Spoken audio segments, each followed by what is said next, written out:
Boa noite. Eu sou Alvani. Eu sou uma mulher branca, do olho claro, dos cabelos curtos, um pouco acima do pescoço. E a gente vai fazendo essa apresentação porque nós temos alguns irmãos com deficiência que não estão nos vendo, mas vão nos ouvir, né? E aqueles que enxergam, mas não escutam. Eu estou aprendendo Libras, tá, gente? Para a gente poder ajudar. Ajudar. Ainda não consigo interpretar, mas a gente vai falando devagarzinho, né? Então, hoje a gente vai desenvolver esse tema e eu estava dando uma olhada e eu vi que nós tivemos um palestrante que veio, que desenvolveu sobre a reencarnação também, né, esse mês. Mas a gente vai tentar, eu vou colocar, dizer assim, eu estou nos primeiros passos, aprendendo, né? Nós já vimos estudando há algum tempo, e assim o que a gente vai estudando, a gente vai passando. O que a gente puder passar, e o que, quando tiver dúvida, a gente corre lá nos livros e vai nas pessoas que são um pouquinho acima de nós tirar as dúvidas, né? Então, eu gosto muito desse tema, porque a gente fala sobre a reencarnação, e quando a gente pega esse trechinho do Evangelho de João, ninguém poderá ver o reino de Deus se não nascer de novo, ele vai falar do encontro de Jesus com Nicodemos, né? E a gente vai falar um pouquinho sobre ressurreição e reencarnação.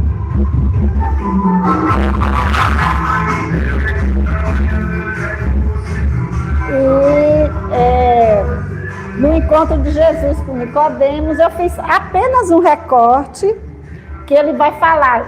Nicodemos, ele era fariseu e era senador dos judeus.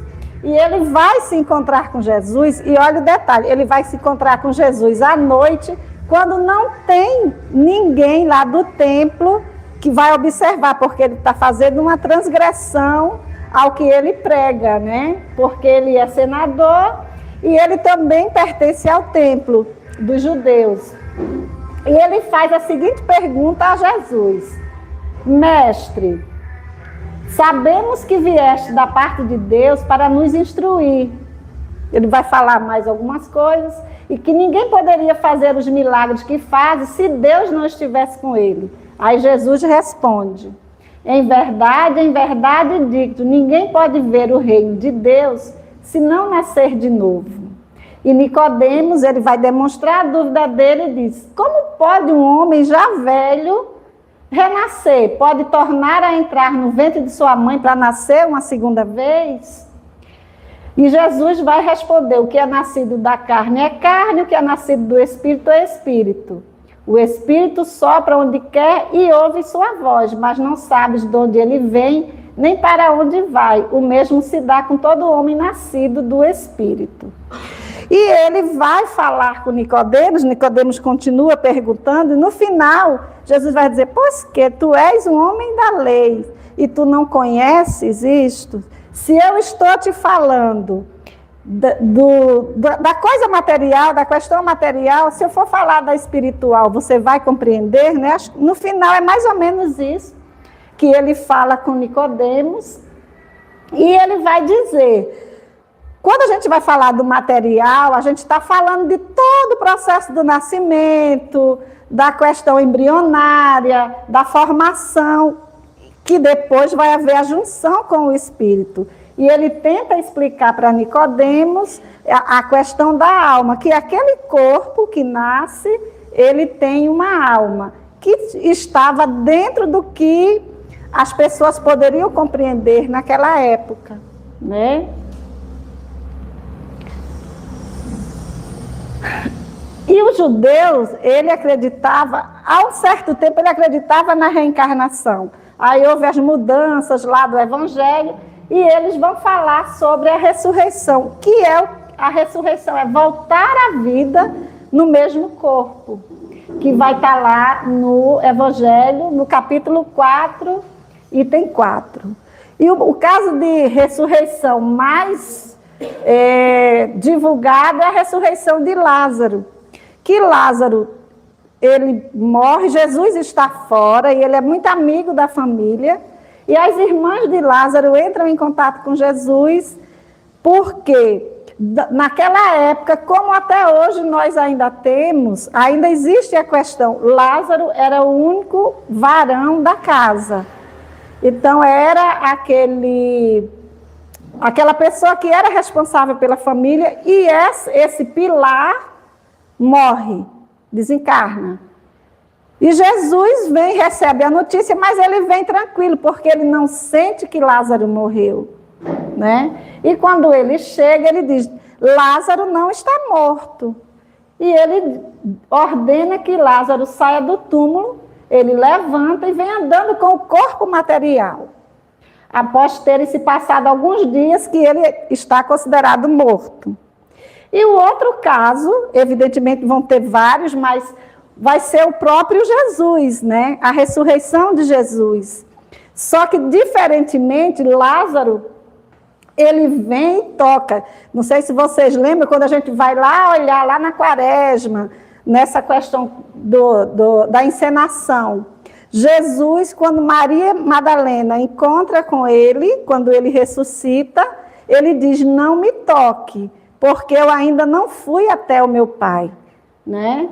São dois casos diferentes, mas ambos ressurreição, porque também Jesus ressuscita, o corpo dele volta à vida, né? E no caso da reencarnação, a reencarnação é a volta da alma para o espírito à vida corpórea, mas num outro corpo, que vai ser o caso de João Batista.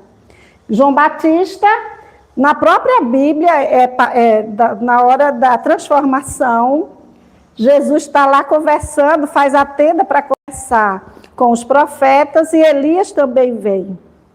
E quando ele retorna, ele vai conversar com Pedro, Tiago e João, e vai dizer que Elias já tinha vindo, só que ele não foi bem tratado e ninguém o reconheceu, né?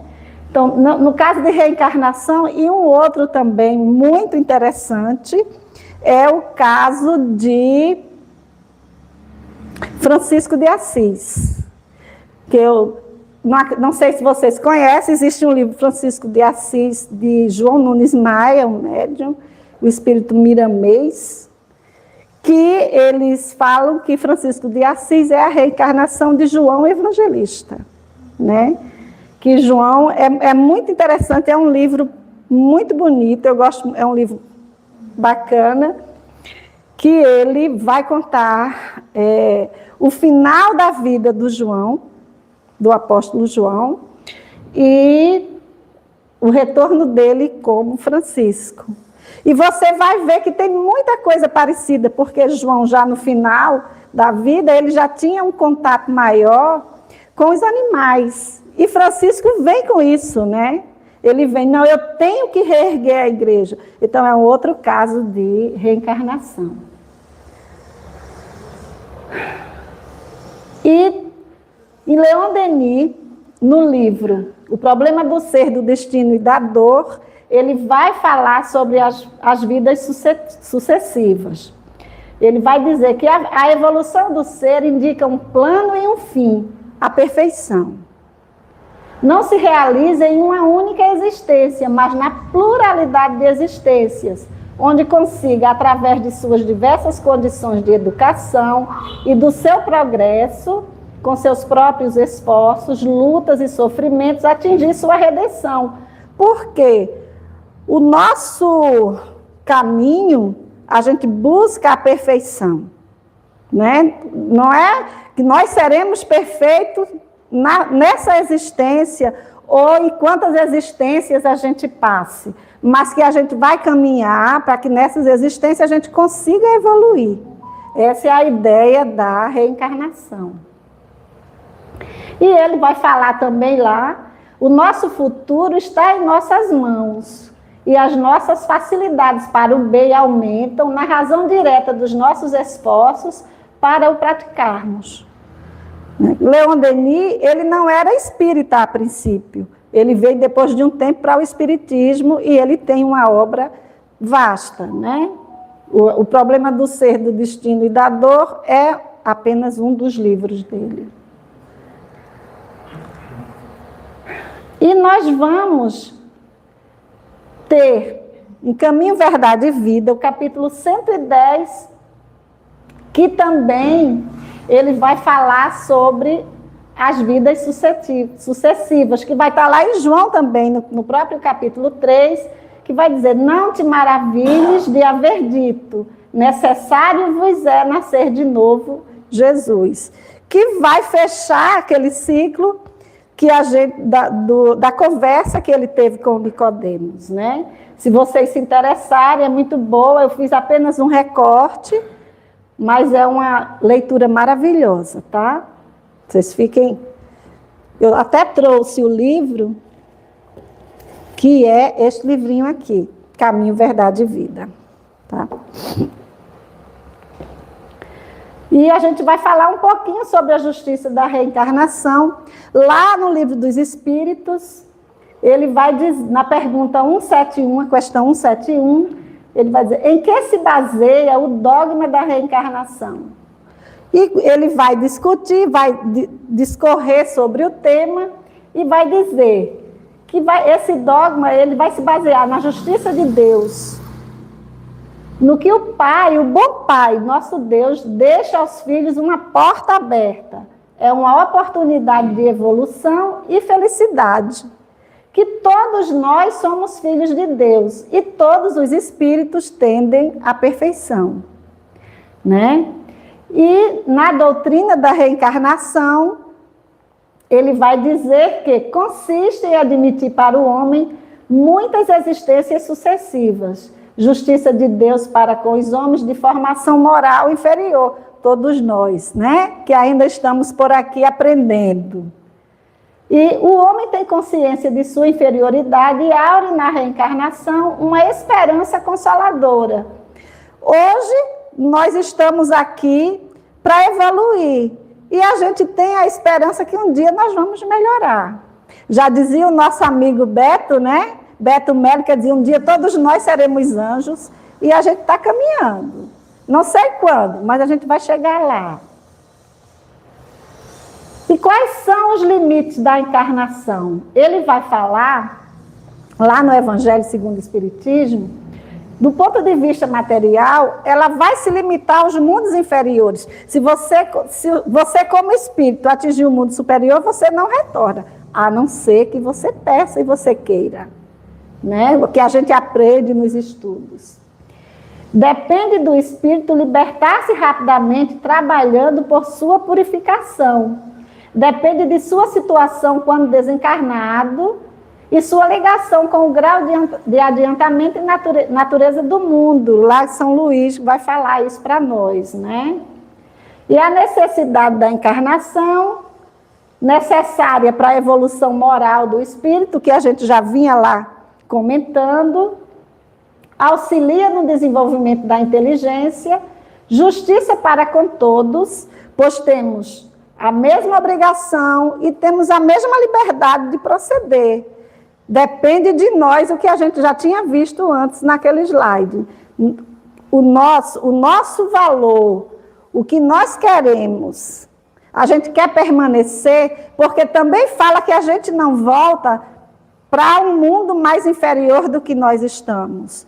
Mas a gente tem a oportunidade de galgar mais um degrauzinho para a gente conseguir aumentar esse caminho pela perfeição, né?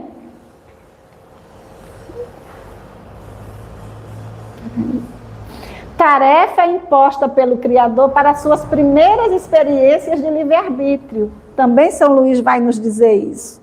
E nós temos o livre-arbítrio. A gente vai demorar mais por aqui se a gente for mais teimoso, né? Nós somos teimosos, a gente insiste em fazer a mesma coisa. E quando a gente chega lá no Evangelho, que a gente vai mais para frente um pouquinho, ele vai dizer, quer dizer que se a gente encarnar 10 vezes, a gente vai ter 10 tipos de parentes diferentes? Não. Ele até fala assim, não precisamos ser egoístas, mas não, você vai reencarnar numa mesma família. Se for necessário, você vai vir em outra, mas você vai vir com aqueles espíritos que estão lhe acompanhando no mundo espiritual.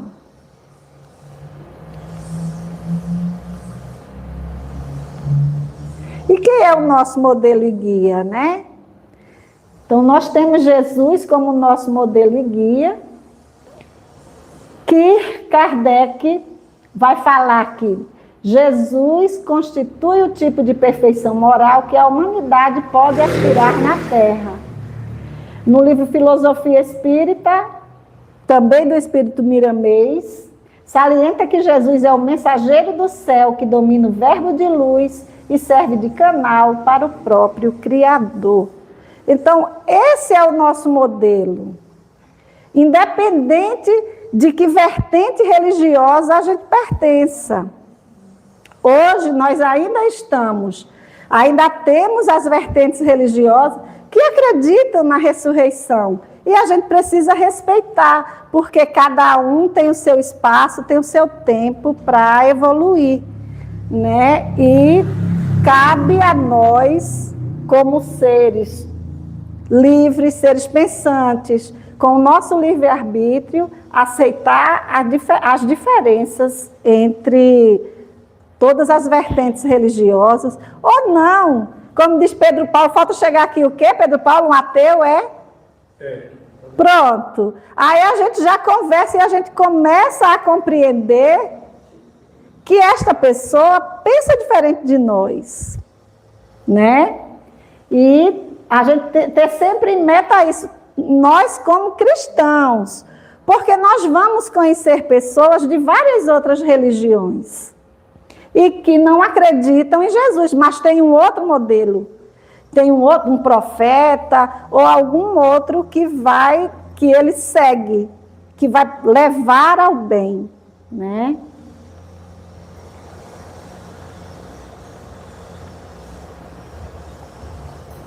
Em a Gênese, ela vai falar que toda a doutrina de Jesus atribui Deus como sendo imparcial. Então, ele não vai olhar para nós de maneira diferente. Ele vai ser imparcial e vai dar a mesma oportunidade para que a gente possa evoluir. Então, ele é soberanamente bom, justo e misericordioso, onde o seu amor e caridade ao próximo é a condição da salvação. Em suas palavras, amai a Deus sobre todas as coisas e ao próximo como a vós mesmos, fundamentou o princípio da igualdade dos homens para com Deus e da fraternidade universal. A pluralidade das existências é uma das mais importantes leis reveladas pelo Espiritismo. Então, nós temos, dentro do Espiritismo, a questão da pluralidade das existências. Se nós precisamos caminhar para a perfeição, a gente tem que compreender que nós precisamos voltar quantas vezes forem necessárias, para que nós possamos nos depurar e nós possamos chegar ao grau de perfeição que Ele espera de nós. Demonstra a necessidade da reencarnação para que o homem progrida. Explica que as aparentes anomalias da vida humana, diferentes posições sociais, mortes prematuras, desigualdades intelectuais e morais, faz com que seja moldada a sua evolução, guardando o que adquiriu em suas existências anteriores. Aí, quando a gente vai falar sobre a reencarnação, a gente vai, se nós formos olhar com os nossos olhos humanos, essa semana eu estava assistindo um vídeo sobre a África. E a questão daquelas crianças magérrimas, com fome, com uma deficiência nutricional imensa, sem ter alimentos, né, dependendo da caridade do próximo para ela conseguir aquele alimento. E se a gente for olhar pela nossa vertente humana, a gente vai dizer, meu Deus, será que Deus está sendo justo? Né? Só que, veja bem,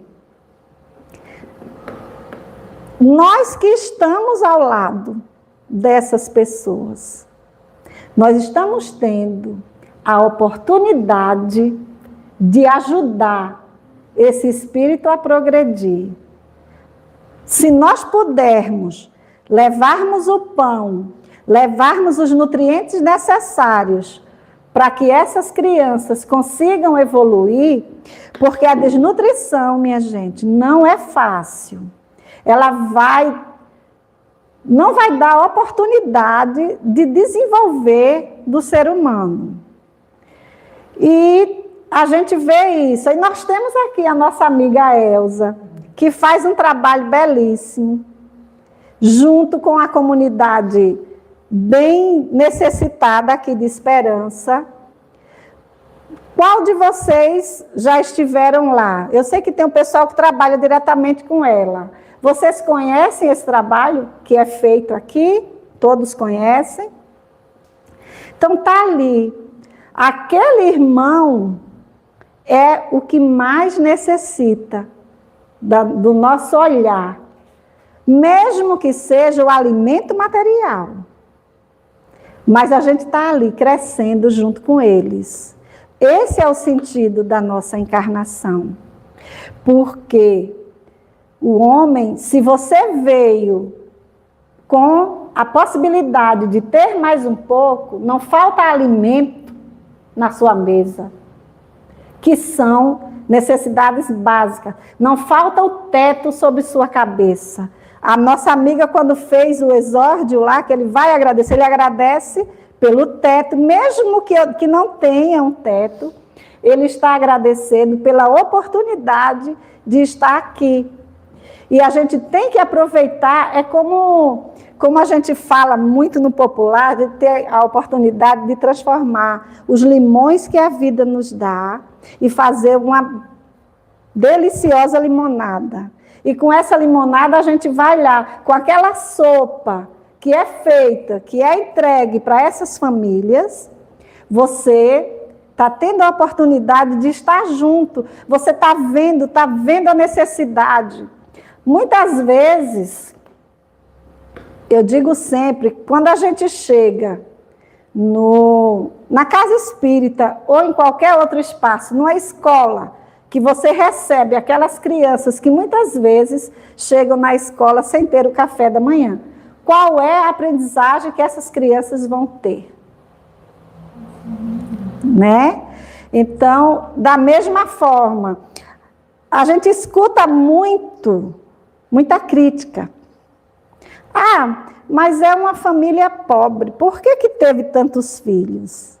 E a oportunidade de reencarnar, da necessidade desses espíritos chegarem até aqui, né? Nós tínhamos uma amiga que, quando nós fazíamos o ESD e o EAD lá em Natal, que ela dizia assim, porque a gente às vezes ficava conversando e dizia, a tendência vai ser as famílias se acabarem, porque estão nascendo muito poucas crianças. Aí ela disse, Alvani, a gente está enxergando isso aqui, que são os nossos iguais, os nossos pares, que têm condições. Não, eu vou escolher, eu só quero ter um filho, ou 2, ou 3, não sei. Mas lá na favela, lá nas comunidades mais necessitadas, vão chegar, porque a gente tem uma fila de espíritos, já dizia Chico, né? Que lá é 3 vezes mais do que a quantidade de espírito que tem aqui. Olha a quantidade de gente que precisa voltar para poder fazer, se melhorar, progredir, né? E nós estamos tendo a oportunidade, vamos aproveitar essa oportunidade para a gente crescer, para a gente evoluir. Se precisarmos voltar, será que a gente vai ter a oportunidade de voltar? A gente vai lá para o fim da fila, do outro lado, né? Aqui a gente está tendo a oportunidade ainda de estar aqui e conseguir crescer, conseguir evoluir.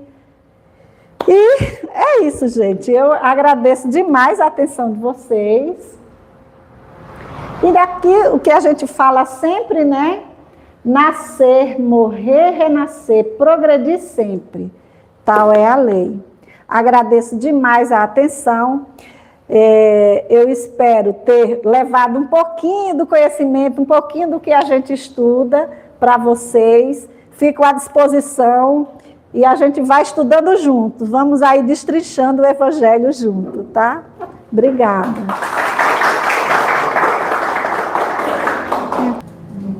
Maria, eu gostaria que você falasse um pouco da experiência que significa trabalhar com as pessoas que são moradores de rua. Sim. E o que a gente observa para a nossa vivência quando a gente tem essa relação de proximidade, tentando acolher esses nossos irmãos tão necessitados. Tá bom. Nós fizemos um trabalho lá em Natal, antes de nos mudarmos para a Areia, né? A gente passou 8 anos trabalhando numa casa espírita que trabalhava fazia atendimento aos moradores de rua. A gente atendia no domingo pela manhã, fazia o café da manhã desse pessoal.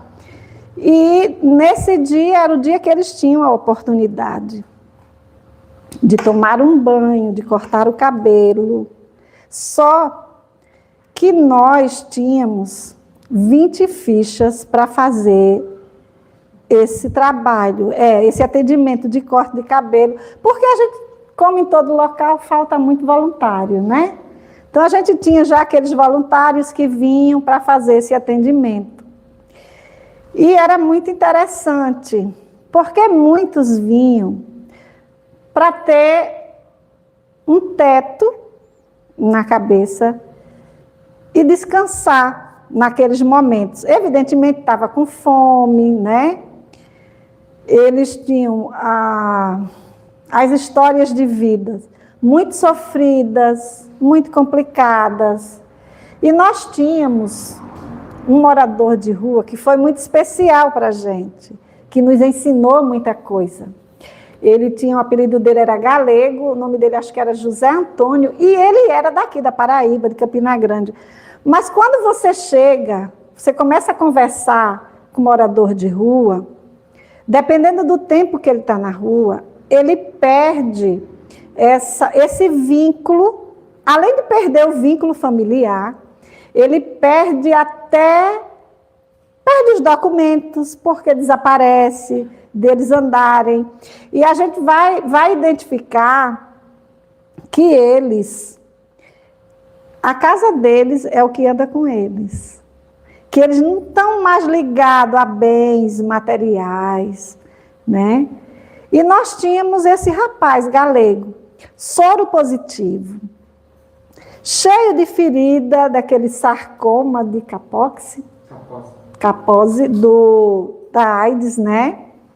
Então, soro positivo, aí ficava todo sujinho, tinha tuberculose, aí fazia o tratamento, abandonava e voltava. E ele chegou, certa feita, lá na casa, chamava-se Casa Espírita Bom Samaritano, lá de Natal. Ele chegou nesse dia bem sujo, cansado. Aí ele sentou-se, a gente sempre fazia o evangelho com eles, e depois do evangelho nós servíamos o cuscuz com café com leite, o suco, né? Ou uma semana era cuscuz, outra semana era munguzá. Aí ele sentou-se, como nós tínhamos só 20 fichas, ele sentou e adormeceu.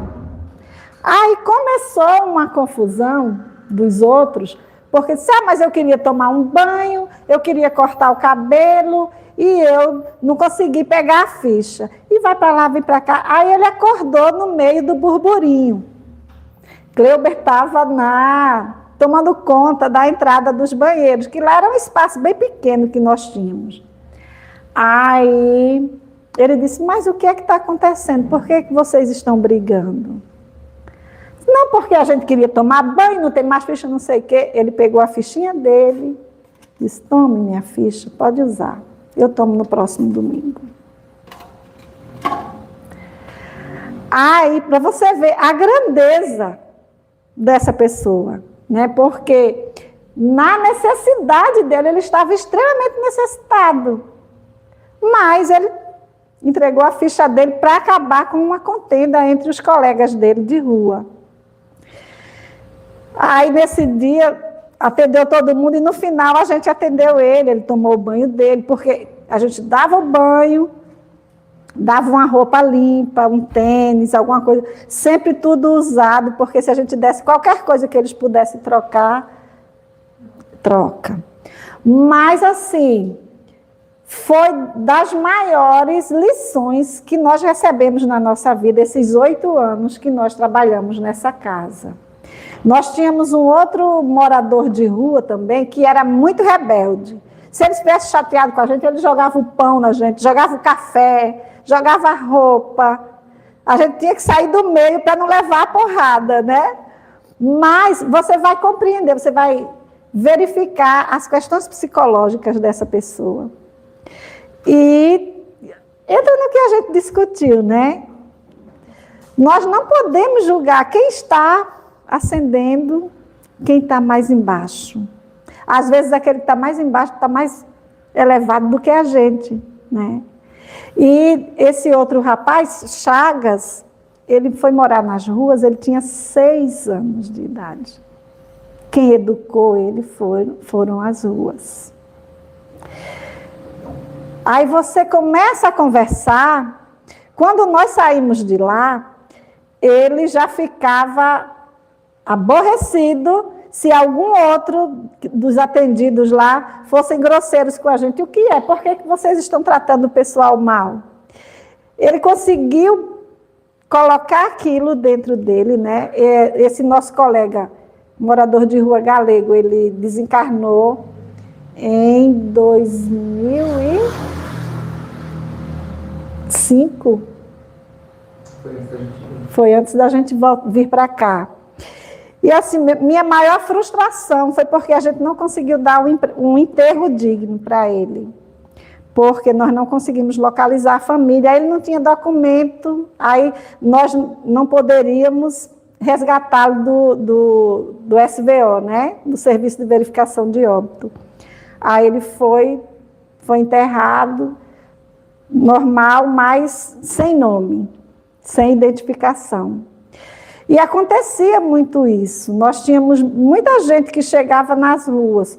Quando fazia pouco tempo que eles estavam na rua, eles ainda tinham as lembranças, ainda conseguia fazer a conexão. Olha, eu sou de tal local. A gente sempre procurou ajudar muita gente, até para conseguir documentação, né? Mas é uma situação sofrida. E quando a gente vê um morador de rua, por mais difícil que seja a situação, que nós possamos olhar com os olhos de amor. Como fazia nosso querido João Evangelista, que se vocês pegarem e lerem esse livro, Francisco de Assis, de João Nunes Maia, vocês vão se apaixonar por João. Porque João e Tiago, eles eram os mais duros, né? Mas João foi, no final, ele ficou conhecido como o apóstolo chamado Amor, né? E ele viveu praticamente como um morador de rua, mas muito respeitado quando ele foi para Éfeso. E a gente precisa levar isso com a gente. Nós estamos aqui, muitas vezes, com condições de ter o nosso local, de ter o nosso alimento, com todas as nossas necessidades básicas atendidas. Mas a gente tem muitos irmãos que não têm. E eu louvo muito os trabalhos voluntários, o projeto de sopa, o projeto de atendimento, que para isso que serve a Casa Espírita. Nós estamos lá. O que é que diz o Espiritismo? Fora da caridade não há salvação. E a gente não tem que fazer caridade pela salvação. A gente tem que fazer caridade pelo nosso crescimento, o nosso e da pessoa que está sendo recebido, porque não se engane. Quem está recebendo está sendo beneficiado, evidentemente, mas nós estamos sendo muito mais. É isso.